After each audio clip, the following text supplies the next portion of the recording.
Greetings. You know, even Abraham Lincoln has used this one in the past, that you can please some of the people some of the time as far as that goes. It's obvious. I can't please everybody. And so I see that most folks seem to be fairly happy with this channel. Whether I'm reporting on gardening issues or whether I'm talking about the local lava flows here. I guess about the only part of my channel that's a bit of a dud, but I haven't had too many complaints, and that's the guitar stuff. I could care less whether you listen to the music or not. I just do it because I like that. But I have received a significant number of compliments on what we've been doing here lately and reporting on the case here on the island. On the other hand, I've also been taking a beating from some people who I don't understand it, frankly. You know, it's a free service, you know. Don't like it, turn it off. But yeah, so as for the folks who complained to me saying that, oh man, get back to gardening, no more lava stuff. Well, chances are, one off, you probably don't live here, you know. If you did, you'd probably realize why I bother to cover it, and why I find it interesting. But within the last week, I know for sure, I did one video about growing pineapples. I did another one, tasting rain-proof mangoes. We had a garden walk around within the last 5 days, and within 7 days, there was also a video about ice cream beans. And so whoever it is out there who thinks that I'm not doing enough garden videos, that makes 4 garden videos in 1 week. And for me, that's almost a record. So, hooey. Turn off the channel if you don't like the lava stuff. Can't please you. Seems to please most people, so I figure I'm doing the right thing here, and the ones that I'm not pleasing, their problem is their problem, not mine. And then again, I'm also taking a little flack over the fact that I've been reporting on images in the lava and referring to them as Pele. Now, some of them just think I'm being ridiculous. Of course, obviously, again, they don't live here. It's pretty clear they live somewhere else. But then again, I'm also taking flack from fundamentalist zealots who do believe I'm transgressing on their God. Well, you know, to begin with, I hardly believe in anything, so much for that. But B, if your God really has the power you think it has, I'll get lightning bolts. He will smote me, honest, guaranteed. No problem there. So you don't need to protect this God of yours. And as far as Pele's concerned, I watched Governor Ige on the TV this morning referring to the lava flows as Pele. We almost all do that here, man. It's the way it goes. And if that seems to be offensive to you, turn off the channel. Now, as I've said in past videos, belief is a powerful thing. And from my point of view, you will never learn the truth until you give up your beliefs, because your beliefs blind you to what's actually happening.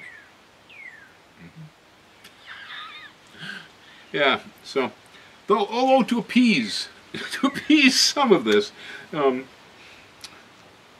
guys are complaining I wasn't doing enough garden videos lately. Well, for starters, I have a video here that I'm going to show of beautiful heliconias growing in the road ditch next to the Mountain View Post Office. Gorgeous flowers, growing wild, just like that. And so my trip to the mailbox this morning, dropping off seeds for folks on the mainland, I stopped and I took a picture of these heliconia. Enjoy it. That's half of the gardening issues for the day. The other half of the gardening issues for the day are there are farmers down in Lower Puna right now, because of the amount of gas that's in the atmosphere, mostly sulfur dioxide, that's actually killing their crops. I saw an orchid grower down near Pahoa yesterday who was on looks pretty much like their entire crop is wiped. Everything's turned yellow. The orchids are dying. I don't seem to be experiencing that problem up here. We're good, but it's not good down there, that's for darn sure. And I don't know what else is dying. I have a friend very close to there who raises exotic trees. They're very large, huge specimens and so on, and I really hope that his tree crop is not dying. That's really going to be an impact to him. Now, as far as all that's concerned, though, if you want to contribute to the economy here in Hawaii, I got two suggestions. One is drop by and shop in Bill's nursery because I got all kinds of beautiful plants and they're still alive. The other one is come here. Seriously, the tourists have really declined. They dropped off. And I was in Hilo just the other day. Things are peaceful as all get out. It's a beautiful place to be, lovely place to vacation. And I did see some tourists there, but it's pretty sleepy. A lot of reservations canceled. If you want to contribute to the disaster here in Hawaii, the best thing you can do is come on down. It's not going to kill you. I watched a video in the news this morning of a guy from California up on the golf course on top of Volcano over here in the town of Volcano. And he's out there barefoot on the golf course, batting balls around with his club with the explosions coming out of the main caldera in the park right behind him. Of course, the wind's carrying it all the other way. He's kind of a brave soul, but he said there's just no way you could ever get an experience like this golfing. I had to agree. It was cool. Thumbs up to that dude. And otherwise, as far as pain and such is concerned and injury, I see the gentleman that had his leg injured with the rock hitting it, and they say it was shattered. I understand today that he will keep the leg. He's in the hospital, but they managed to patch him up, so that's a good thing too. So the flows, there were two of them that were going into the ocean. It's now reduced to one. Here's a video from out front of our place where you can actually see what I believe is the lays coming up from the lava heading into the ocean. There's also gas and steam coming from a few other fissures there, but I'm pretty sure that big one is where it's hitting, or else it's the fissure that's currently impending on the power plant down there. So here we got a pretty good view from this spot of the vents, and I will assume that the cloud coming up over there, the big one, is probably lays, volcanic haze coming from the lava entering the ocean.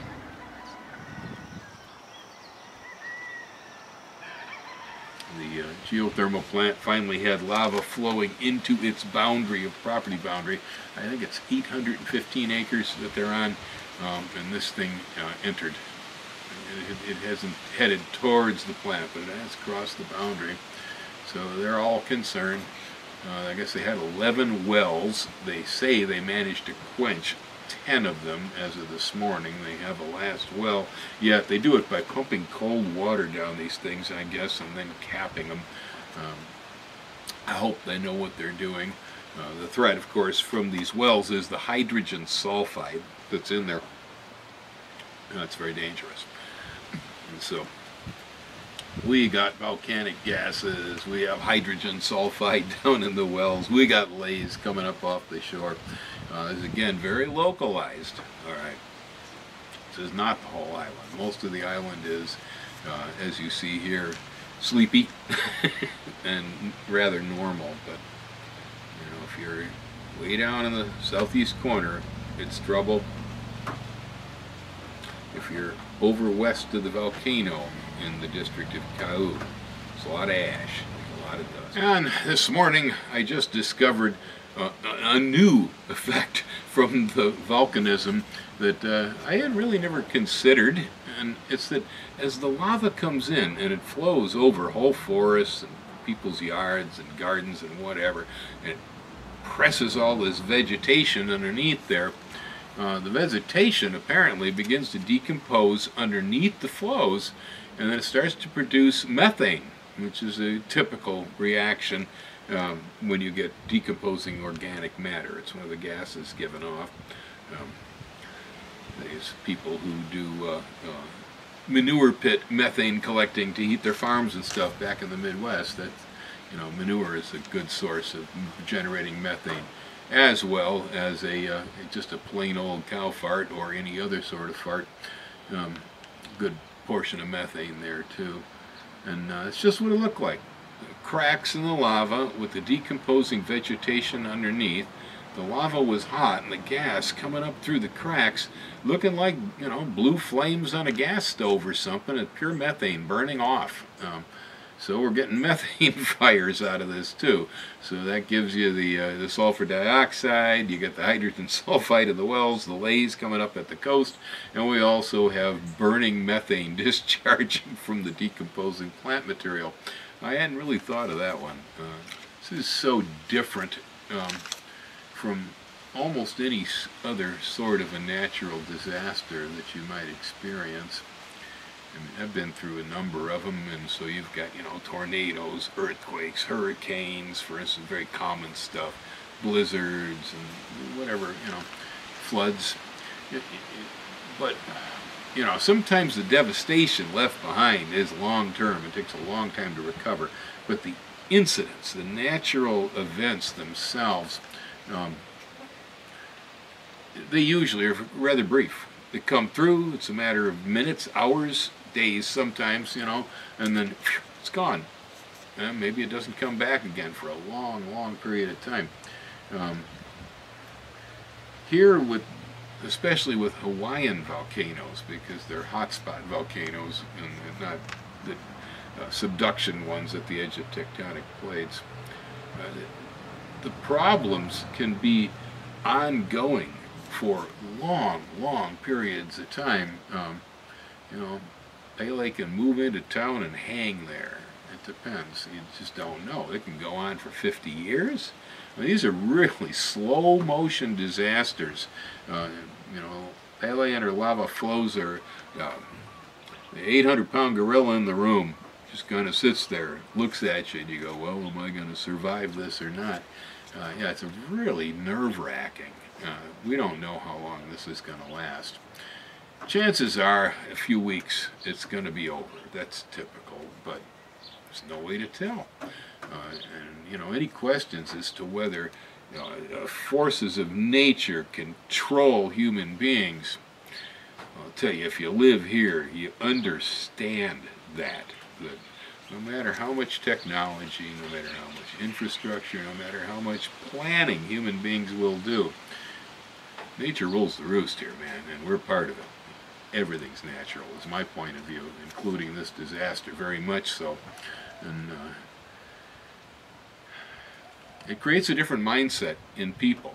I think Hawaii is sort of a natural microcosm of the way the entire universe functions, and it tends to keep us clear. We understand. Well, there's a mindset around here of understanding, you know, there's really nothing you can do about this. You learn to live with it. It pushes you around however it wants to, and you pick up your life and go on back to it. And science will not help you much, a little, but, you know, they can tell you about the hazards. Maybe they can cap off a well. I don't know. We'll find out about that. But, you know, there's a few contributions there, but by and large, there's nothing to do about the whole event whatsoever. Technology won't solve it. I've heard people say, well, the Air Force should come in and bomb the flows, you know. That don't work either, especially if you redirect a flow, it ends up flowing into the neighbor's place. And so, you know, someone's going to be liable and hurt somewhere. But it does create a different view on the world. When you live with rapid disasters, maybe I still have long-term recoveries, it comes and it goes, and you're back to putting things together. It's a little different. You actually, I think, realize the power of the universe and that you are minuscule and there is nothing human beings can actually do to stop some of this. And also brings to mind, and maybe it's living on an island here, but the planet itself is an island, exactly like the one we live on here in the middle of the ocean. It's just out in the middle of space instead of the middle of the ocean. There's no difference, okay? And you got one of them, and if you don't take care of it, you're screwed. You know, I hear people talk about saving the rainforest, saving nature, you know, saving the earth. That's the word for it. Save the earth, you know. And again, I see that as BS. The earth will take care of itself. It's human beings that we're saving from extinction every time we talk about this, really. I mean, sometimes we're talking about elephants and rare seals and insects or whatever it is, but, you know, these are pretty much, as far as humans are concerned, canaries in the coal mine. The elephants, the rhinos start dying away, we're next. So it's just symptoms of the same thing. Saving the planet is saving yourself. The planet's going to survive. It will recover. And even if it shrugs all the people off and says, you know, I've had enough of this. And it can. Eventually, most likely, it probably will. I don't honestly give humans enough credit for being smart enough to understand that this is just one blue island in the middle of space. And even if you want to go to Mars, and I'm not opposed to the idea of space exploration at all. Exploration is so human, we need to do this, but Mars ain't the place, man. Even if we can set up livable habitat there, you're going to be indoors and wearing a suit and whatever. We're well far, far, far away from the idea of terraforming, so you got one planet. You got one planet, we all live on it here together. There are no borders except in your mind. It's all in belief. It's one earth, it's one people. Skin color is irrelevant. Belief systems are irrelevant. They're all just human thoughts. The reality is we're all in this thing together, and if we don't take care of the planet, it'll take care of us. Aloha. Y'all have a wonderful day.